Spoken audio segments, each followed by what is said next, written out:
Hello viewers, welcome to the channel. आज की इस वीडियो में हम करने वाले हैं कक्षा 8 का अध्याय 2 धर्म निरपेक्षता की समझ। तो चलिए शुरू करते हैं। आज का हमारा पहला प्रश्न है, भारतीय राज्य धर्म से फासला भी रखता है और उसमें हस्तक्षेप भी करता है। चर्चा कीजिए। चर्चा करनी है, बताना है कि वो राज्य फासला भी रखता है धर्म से और उसमें हस्तक्षेप भी करता है। तो कैसे करता है, ये दोनों काम कैसे करता है? तो फासला क्यों रखता है? राज्य धर्म से फासला क्यों रखता है? ताकि धार्मिक वर्चस्व स्थापित ना हो। किसी भी राज्य के अंदर कोई एक पर्टिकुलर धर्म का वर्चस्व स्थापित ना हो, सभी धर्मों को समान आदर मिले और सभी धर्म के लोग सप्रेम रह सकें। ठीक है। अच्छा, अब दूसरा प्रश्न है उसके अंदर कि वो हस्तक्षेप भी करता है। तो हस्तक्षेप क्यों करता है और कब करता है? जबकि मौलिक अधिकारों की का कोई हनन हो रहा हो। जैसे कुछ धर्म के जो लोग हैं वो किसी के ऊपर किसी तरह का दबाव डाल रहे हो या किसी तरह से भेदभाव कर रहे हो, तो वहाँ पर जो दूसरे लोग हैं उनके मौलिक अधिकारों का हनन होता है। जिनके ऊपर दबाव डाला जा रहा होता है, उनके अधिकारों का हनन हो रहा होता है। तो उनके मौलिक अधिकारों के हनन को रोकने के लिए, उनके अधिकारों को बचाने के लिए, उन्हें समान अधिकार दिलाने के लिए राज्य को धार्मिक गतिविधियों में हस्तक्षेप करना पड़ता है। वैसे सभी धर्म के लोगों को अपने धर्म से रिलेटेड जितने भी एक्टिविटीज़ हैं उनको करने की पूरी परमिशन है। लेकिन अगर किसी के मौलिक अधिकारों का हनन किया जा रहा हो, किसी के साथ कोई भेदभाव किया जा रहा हो, तो राज्य को अधिकार है कि वो उस गतिविधि में हस्तक्षेप कर सकता है। ठीक है। अगले प्रश्न पर आते हैं। अगला प्रश्न है, एक ही धर्म के भीतर अलग अलग दृष्टिकोण के कुछ उदाहरण दीजिए। कि एक ही धर्म के लोग हैं फिर भी उन दोनों के बीच में अलग अलग दृष्टिकोण है। तो पहला उदाहरण इसमें क्या है? मुस्लिम धर्म का उदाहरण है, क्योंकि मुस्लिम धर्म में दो तरह के मुस्लिम होते हैं, शिया मुस्लिम और सुन्नी मुस्लिम। शिया मुस्लिम का जो मानना है वो अलग है, सुन्नी मुस्लिम जो हैं वो अलग हैं। उनके कुछ गतिविधियां हैं जो कुछ आप एक दूसरे से मिलती नहीं है, कुछ अलग अलग गतिविधियां हैं। ठीक है। दूसरा आता है हिंदू धर्म। हिंदू धर्म में भी इसी तरह का डिफरेंस पाया जाता है। कुछ लोग हैं जो मूर्ति पूजन में मानते हैं, मूर्ति पूजन करते हैं, और कुछ लोग हैं जो कि मूर्ति पूजन में विश्वास नहीं रखते, आर्य समाजी हैं, वो हवन में और वेद पाठ में विश्वास रखते हैं। तो इस तरह से एक ही धर्म में, चाहे हिंदू धर्म हो चाहे मुस्लिम धर्म हो, मुस्लिम धर्म में भी अलग अलग दृष्टिकोण के लोग हैं और हिंदू धर्म में भी। ठीक है। अगले प्रश्न पर आते हैं। अगला प्रश्न है, नीचे भारतीय संविधान में बताए गए कानून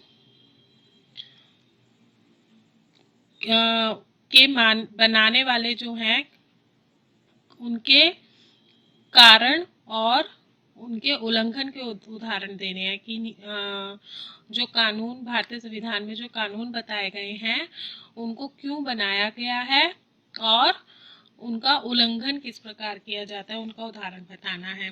तो पहला कानून जो था वो क्या है? पहला क्या है? एक धार्मिक समुदाय दूसरे समुदाय पर वर्चस्व नहीं रख सकता। भारतीय संविधान के अंदर ये कानून है कि एक समुदाय दूसरे समुदाय पे कोई किसी तरह का दबाव नहीं डाल सकता, किसी तरह से वर्चस्व नहीं बना सकता। तो ये जो कानून है वो क्यों बना? ताकि सभी धर्मों को समान आदर दिया जा सके। अगर कोई एक धर्म ज़्यादा पावरफुल हो जाएगा तो वो दूसरे धर्म के लोगों पर दबाव डालेगा, उन्हें परेशान करेगा। तो इस चीज़ को रोकने के लिए और सभी धर्मों को समान आदर देने के लिए ये कानून बनाया गया था। लेकिन इसका उल्लंघन हुआ। किस तरह से हम कह सकते हैं? हिंदू मुस्लिम के जो झगड़े होते हैं, हालांकि सबको अपने अपने धर्म का पालन करने का पूरा अधिकार है, फिर भी हिंदू और मुसलमान में आपस में झगड़े होते रहते हैं और इसमें इस कानून का उल्लंघन होता है।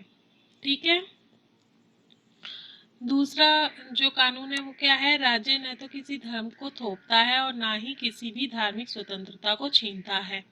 ये बात ठीक है कि राज्य किसी धर्म को थोपता नहीं है। किसी भी राज्य के अंदर, भारत के अंदर किसी भी राज्य को ये अधिकार नहीं है कि कोई पर्टिकुलर धर्म को वो थोपे कि इस राज्य में रहने के लिए आपको इस धर्म का पालन करना पड़ेगा। ऐसा कोई कानून नहीं है। कोई भी राज्य किसी धर्म को थोप नहीं सकता लोगों के ऊपर। तो ऐसा क्यों किया गया? ताकि किसी भी धर्म का वर्चस्व स्थापित ना हो सके। अगर राज्य किसी एक पर्टिकुलर धर्म को ज़्यादा मान्यता देगा तो दूसरे धर्म के लोग जो हैं वो प्रेशर में आ जाएंगे, उनके ऊपर दबाव आ जाएगा। तो इस चीज़ को रोकने के लिए राज्य को धर्म से अलग रखा गया है।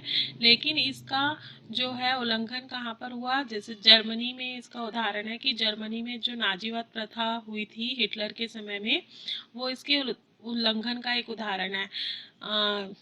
हिटलर जो था उसने यहूदियों को मारा था क्योंकि वो नहीं चाहता था कि किसी भी तरह के जो कमज़ोर लोग हैं वो जर्मनी में रहें।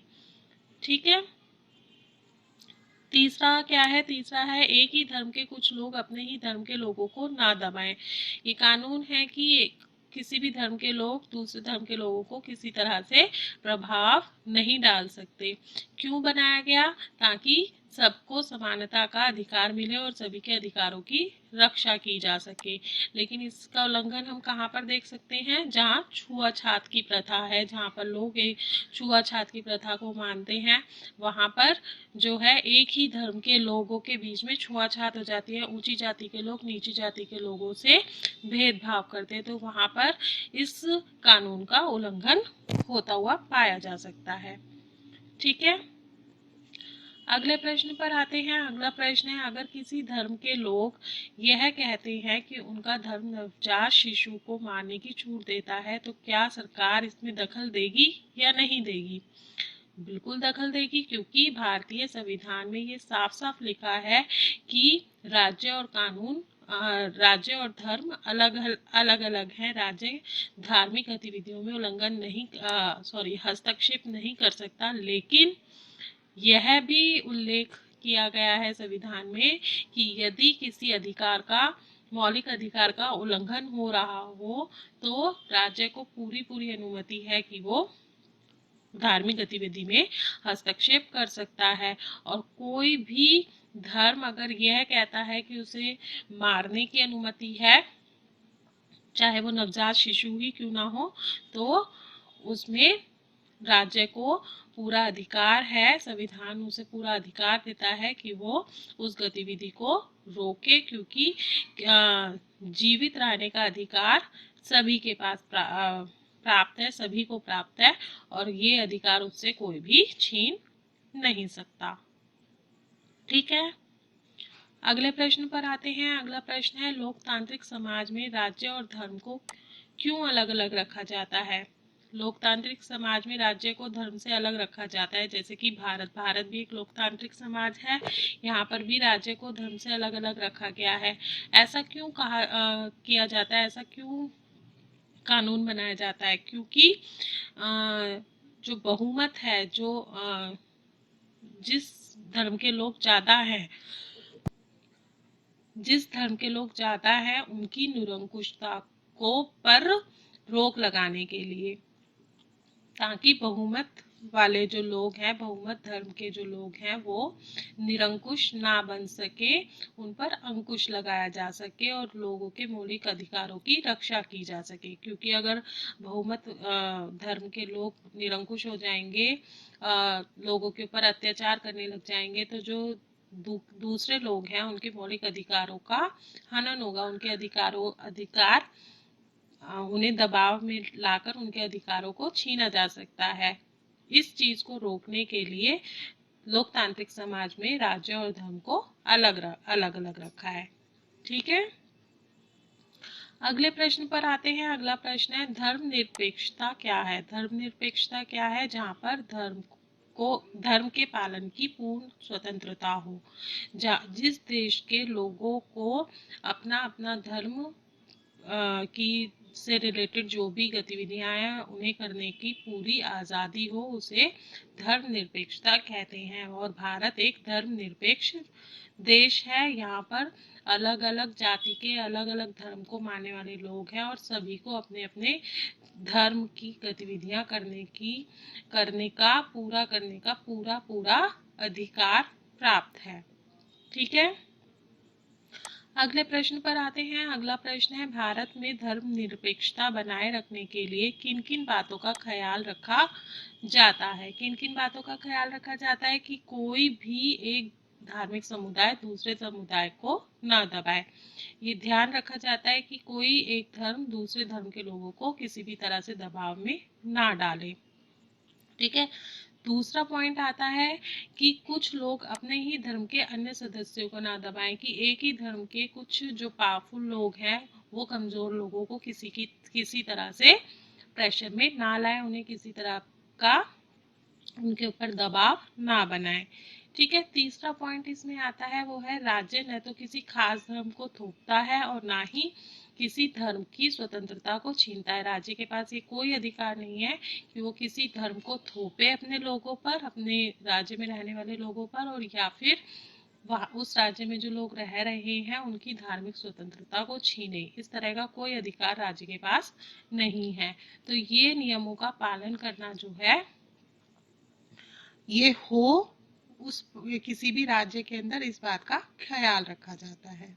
ठीक है, अगले प्रश्न पर आते हैं। अगला प्रश्न है, भारतीय धर्मनिरपेक्षता और अमेरिकी धर्मनिरपेक्षता में क्या फर्क है? दोनों में बहुत फर्क है, क्योंकि जो अमेरिकी धर्मनिरपेक्षता है उसके अंदर राज्य को धर्म से स्पष्ट रूप से अलग रखा गया। उसमें किसी भी तरह से कोई भी हस्तक्षेप नहीं किया जा सकता। राज्य किसी भी तरह से धार्मिक कार्यों में हस्तक्षेप नहीं कर सकता, जबकि भारतीय धर्मनिरपेक्षता में ऐसा नहीं है। हालांकि भारतीय संविधान के अनुसार राज्य और धर्म दोनों अलग अलग हैं। राज्य किसी तरह से धार्मिक मामलों में हस्तक्षेप नहीं कर सकता, लेकिन अगर मौलिक अधिकारों का हनन हो रहा हो, किसी के अधिकारों को छीना जा रहा हो, तो वहां पर राज्य को पूर्ण अनुमति है कि वो उस गतिविधि में हस्तक्षेप करे और मौलिक अधिकारों की रक्षा करे। ठीक है, अगले प्रश्न पर आते हैं। अगला प्रश्न है, सरकारी स्कूलों में धार्मिक त्योहारों का आयोजन क्यों नहीं किया जाता? जो सरकारी स्कूल है वहां पर किसी भी तरह का कोई धार्मिक त्योहार नहीं मनाया जाता। जैसे हिंदुओं का धार्मिक त्योहार हो गया दिवाली, तो दिवाली का सेलिब्रेशन नहीं होता, या ईद हो गया तो ईद का सेलिब्रेशन नहीं होता। सरकारी स्कूलों में केवल और केवल जो वैसे त्योहार होते हैं, जैसे गणतंत्र दिवस हो गया, स्वतंत्रता दिवस हो गया, केवल वही त्योहार मनाए जाते हैं, सेलिब्रेट किए जाते हैं, जिन्हें नेशनल फेस्टिवल्स कहते हैं। सिर्फ वही सेलिब्रेट किए जाते हैं, राष्ट्रीय त्योहार ही सेलिब्रेट किए जाते हैं, धार्मिक त्योहार सेलिब्रेट नहीं किए जाते। क्यों नहीं किए जाते? ताकि किसी एक पर्टिकुलर धर्म का वर्चस्व स्थापित ना हो, बच्चों के अंदर किसी एक पर्टिकुलर धर्म के लिए अलग भावना और दूसरे धर्म के लोगों के लिए अलग भावना पैदा ना हो, सभी धर्म के लोगों के लिए समान आदर भाव जागृत किया जा सके बच्चों के मन के अंदर। इस भावना को बनाए रखने के लिए सरकारी स्कूलों में या सरकारी संस्थानों में किसी भी तरह का धार्मिक त्योहार नहीं मनाया जाता। ठीक है, अगले प्रश्न पर आते हैं। अगला प्रश्न है, धार्मिक वर्चस्व को रोकने के लिए भारतीय धर्मनिरपेक्षता की नीतियां बताइए। कि धार्मिक वर्चस्व को रोकने के लिए किसी एक पर्टिकुलर धर्म के बढ़ावे को रोकने के लिए भारतीय धर्मनिरपेक्षता में क्या नीतियां बनाई गई हैं? तो क्या है कि राज्य और धर्म को अलग अलग रखा गया है, अलग अलग रखने की नीति बनाई गई है, ताकि कोई भी जो राज्य है वो धार्मिक गतिविधियों में हस्तक्षेप ना करे और किसी भी तरह से धार्मिक कार्यों में कोई अवरोध उत्पन्न ना हो। जैसे कि सरकारी संस्थानों के अंदर धार्मिक त्योहारों को मनाना वर्जित है, किसी भी सरकारी संस्थान में कोई धार्मिक त्योहार नहीं मनाया जाता, ताकि लोगों के अंदर कोई भेदभाव पैदा ना हो। दूसरा क्या है? हस्तक्षेप की नीति की जो राज्य है उसको ये अधिकार नहीं है कि वो किसी भी तरह के धार्मिक क्रियाकलापों में हस्तक्षेप करे। इससे क्या होगा कि धार्मिक गतिविधियों को करने के लिए, धार्मिक आयोजनों को करने के लिए लोगों को पूर्ण स्वतंत्रता दी जाएगी, मिल जाती है, और लोग आराम से बिना किसी डर के अपने कार्यक्रम कर सकते हैं। ठीक है। तीसरा पॉइंट इसके अंदर है हस्तक्षेप की नीति। एक तरफ तो हम कह रहे हैं हस्तक्षेप की नीति और दूसरी तरफ कह रहे हैं कि हस्तक्षेप की नीति। तो क्या है? हस्तक्षेप किस लिए है? ताकि लोग अपनी धार्मिक गतिविधियों को बिना किसी डर के मना सके। और हस्तक्षेप कहाँ किया जाता है? जब धर्म के नाम पर किसी तरह का भेदभाव हो या किसी तरह का दबाव डाला जा रहा हो कुछ लोगों के ऊपर, तो वहाँ पर उस चीज को रोकने के लिए सरकार के पास ये अनुमति है कि वो धार्मिक गतिविधियों में हस्तक्षेप कर सकती है और लोगों के मौलिक अधिकारों की रक्षा करना उसका अधिकार है। तो उस केस में वो हस्तक्षेप कर सकते हैं। तो इसको बोलते हैं हस्तक्षेप की नीति। ठीक है। तो ये 3 नीतियां जो है ये भारत में अपनाई गई ताकि धर्म निरपेक्षता को बना के रखा जा सके और सभी धर्मों के लोगों को समान अधिकार दिए जा सके। ठीक है। मैं उम्मीद करती हूँ कि आपको ये सभी प्रश्न उत्तर अच्छे से समझ आ गए होंगे। अगर आपको ये वीडियो पसंद आई हो तो प्लीज़ इस वीडियो को ज़्यादा से ज़्यादा लाइक कीजिए, अपने दोस्तों के साथ ज़्यादा से ज़्यादा शेयर कीजिए और इस चैनल को सब्सक्राइब करके रखिए ताकि आपको नई वीडियो के बारे में पता चलता रहे और आप बेल आइकॉन को प्रेस करके नोटिफिकेशन भी जान सकते हैं। जब भी मेरी कोई नई वीडियो अपलोड होगी तो वो नोटिफिकेशन आपको मिल जाएगी और आपको पता चल जाएगा। तो आप बेल आइकॉन भी प्रेस कर सकते हैं। अभी के लिए बस इतना ही। फिर मिलेंगे एक नई वीडियो में एक नए चैप्टर के साथ। तब तक के लिए बाय बाय।